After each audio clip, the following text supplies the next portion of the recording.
Welcome in today on HHS-TV, an update on the candidacy of Davis Burton, a promo video for tonight's HTC show, some sports with Nick Merriam, and a look at history of Laura Marion School District enrollment book. That's all right now, live from the Harriton High School television studio in the Rosemont, Pennsylvania. This is the Ram Report.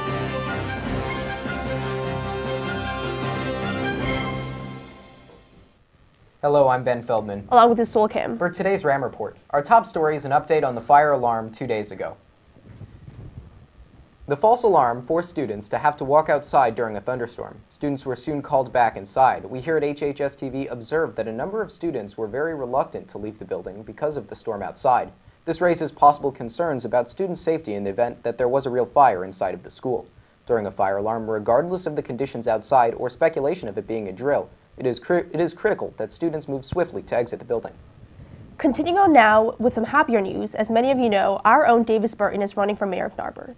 This week, Ben Feldman got a chance to catch up with Davis about how his campaign has worked so far and what he's planning to do until Election Day. Recently, I sat down with Harriton Sr. and candidate for mayor of Narberth, Davis Burton, to discuss his campaign and how it's been working so far. I started by asking Davis why he wanted to become mayor of Narberth. After telling me some of his favorite aspects of the town, he told me this. And so I want to contribute to that. I want to help to develop the community and, the economic prospects in the downtown business area, make our town a leader in the environmental impact and, stormwater, freshwater management. And I think that, I know the people very well. I'm very in touch with what the residents want in Narberth, and I want to be able to deliver on that. If I had to put in a word, it was just community, the sense of community that I want to foster as mayor. Davis told me that his biggest action so far has been in establishing legitimacy as a candidate. So we've set up a website with some of our platform information and basic background information for people who don't know me personally.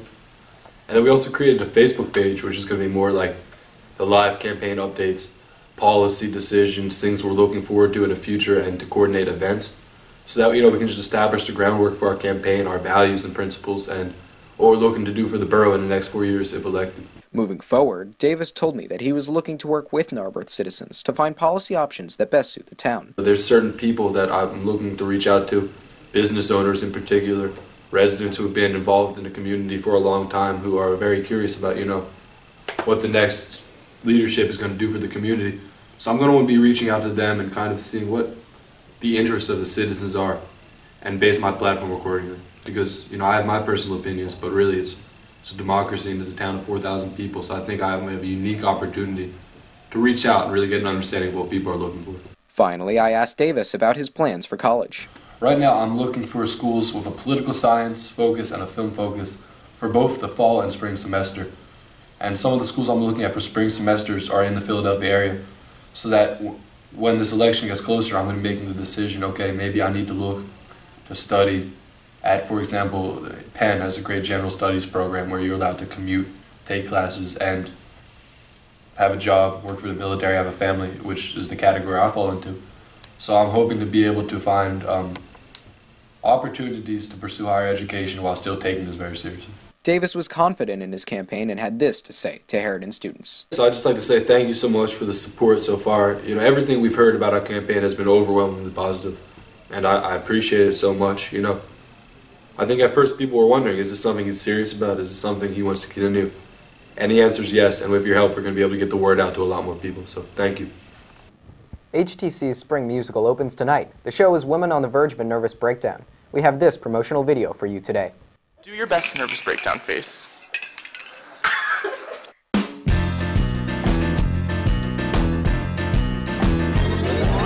Welcome to the edge, the verge, the ledge, the bridge is out. You're looking in the mirror, baby. This is where it rips. A tear, a tear, a fear that what's been coming isn't coming, cause it's here now. 7 miles up, you walk the wire. It's no mean feat in those high heels. Hard to do the dance, but circumstance has brought you to the edge. So this is how it ends. You feel the wall, you reel, you fall. At least you've got your friends around you similarly lacking half their wits. They're on the hill and throwing fits and going down together. Listen to you shout, the brakes are out, the car's okay, but where's the wheels? Isn't this a trip? You've lost your grip, you're coming to the edge. A bruised and bleeding sky above your head, a purple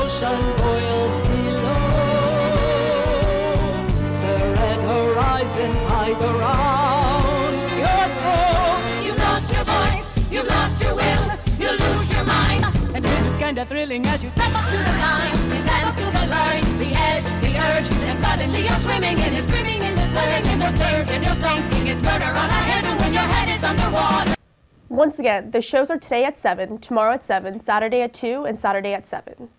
We would like to take this opportunity to congratulate our own Ricky Sayer for having an article published about him on the front page of the Philadelphia Inquirer local news section. You can check out the article by going to philly.com. The article is titled, "What's New in Lower Merion Schools?" Tune in to Ricky Reports. Side note, Ricky still doesn't have a date to senior prom, and someone should ask him. This is not in the script. Ricky did not approve of us using this line. And we'll now turn to Nick in the studio with sports. Thanks, guys. The spring sports season started off well with most Harriton teams winning their openers. Harriton baseball team beat Radnor yesterday in their opener 8-4. Starter Jonah Frankel had 6 strikeouts in 4.1 innings. Jack Konkonowitz closed out the game for the Rams with 5 strikeouts. Lorenzo Salone had 3 RBIs off 2 hits, and Sam Nickberger hit a triple. In total, the Rams had 9 hits. They play a tough team in Strathaven this afternoon. Girls lacrosse beat Marple Newtown 13-2, and Harriton boys lacrosse is a big game tonight against Conestoga at 3:45, coming off of a big win against Plymouth Whitemarsh. Now we'll go to something a little different, but I'm sure you will appreciate.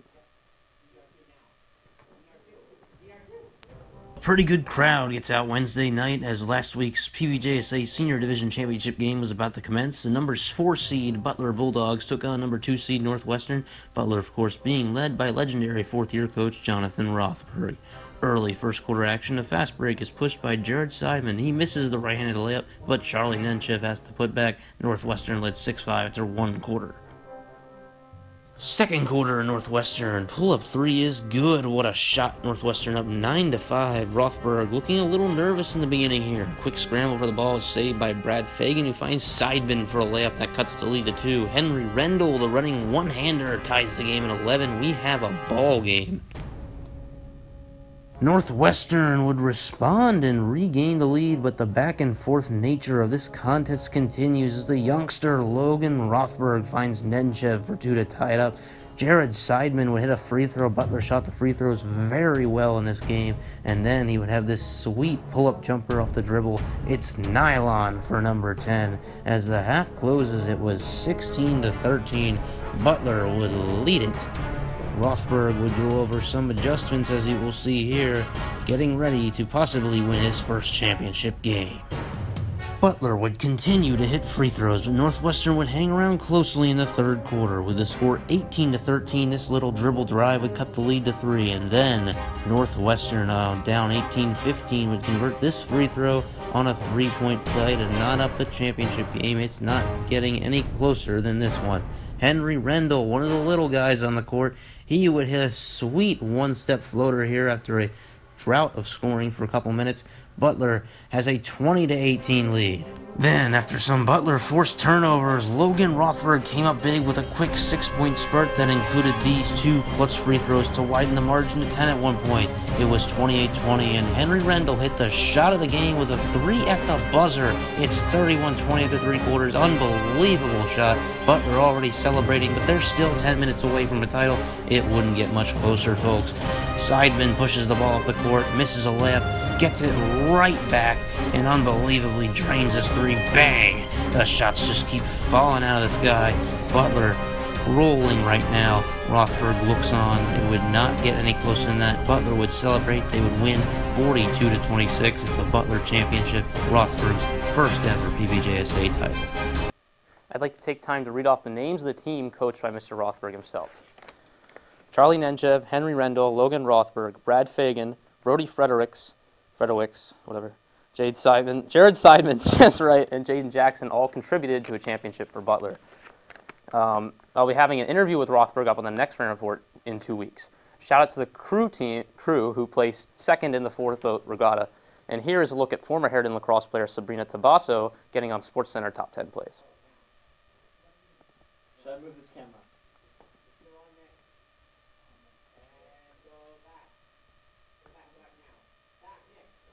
Good luck to the boys lacrosse team, and now back to the news desk. Thanks, Nick. 2 shows ago, we premiered the first in Ricky's multi-part series on enrollment growth in Lower Merion School District. Today, in his extended report, he will focus on enrollment's history and look at the growing differential in student populations between Harriton and Lower Merion. Hello, I'm Ricky Reports here at Harriton High School. This is the second part of my multi-video series about Lower Merion School District enrollment growth. On this video, focus on enrollment's history and how the district handled it at the high schools. 1976. It's the year enrollment last reached the amount of students currently enrolled in Lower Merion School District. Great enrollment increases like we are seeing today have occurred before in the district. In the 1950s, the baby boomers came along. Enrollment skyrocketed, growing by 750 students in just a 2-year span. By 1958, the district was forced to open 3 new schools, all in the suburban part of the district. Enrollment peaked at around 10,000 students in the mid-60s before it declined to half of that in the late 80s. The district closed a number of schools while also switching to an educational program that required more space. By the turn of the millennium, enrollment was slowly rising again. District Operations Director Pat Gannan joined the district almost 16 years ago, a time when enrollment growth was far more subdued than it is today. How much were you thinking about enrollment growth? I wasn't thinking a great deal about enrollment growth at that. When I first got here, we were still doing renovations, a round of renovations that had begun in the mid-90s. And then we built 2 new high schools.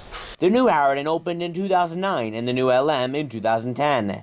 How was enrollment growing? There were roughly 1,600 students at Lower Merion High School and about 800 students at Harriton. These 2 new high schools were a big deal for the district, not just because they were ditching 2 aging high schools for 2 brand new ones, but because they were building 2 high schools that were equal at 1,250 students. To accomplish this, the district engaged in a practice known as redistricting, which essentially means reassigning the school that a student is assigned to go to based on where they live. It's important to note that this does not usually affect students currently enrolled at a school. Redistricting in Lower Merion meant that Harriton would take in more students than Welsh Valley and ultimately Penn Valley Elementary. Instead of being given the choice of Harriton or LM, students would have to go to Harriton.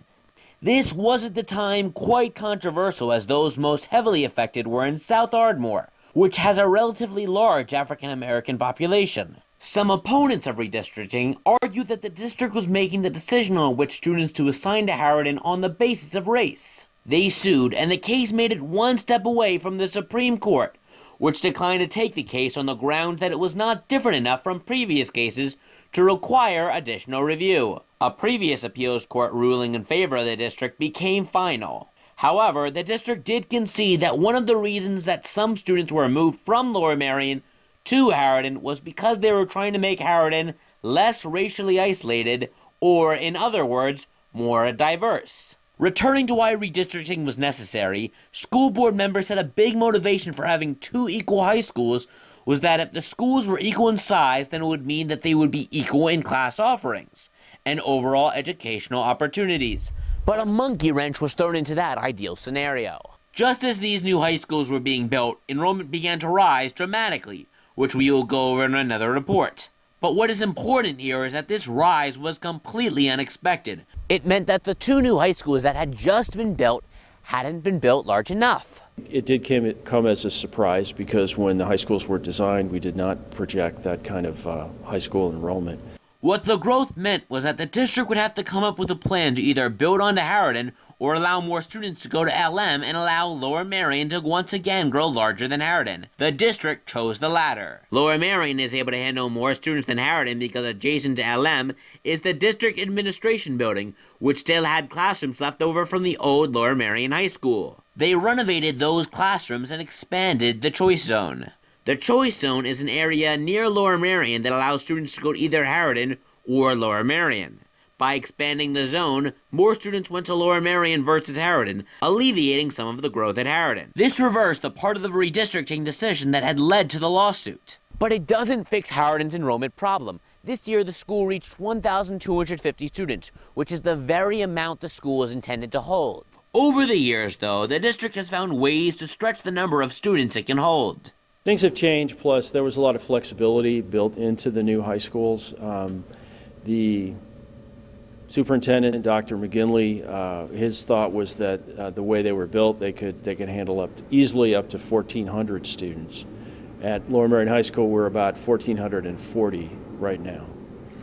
But as you know, we just completed some renovation work in the old administration building. This brings me back to the idea of equal enrollment and equal programming, which is something that was stressed so much by the school board when they last redistricted.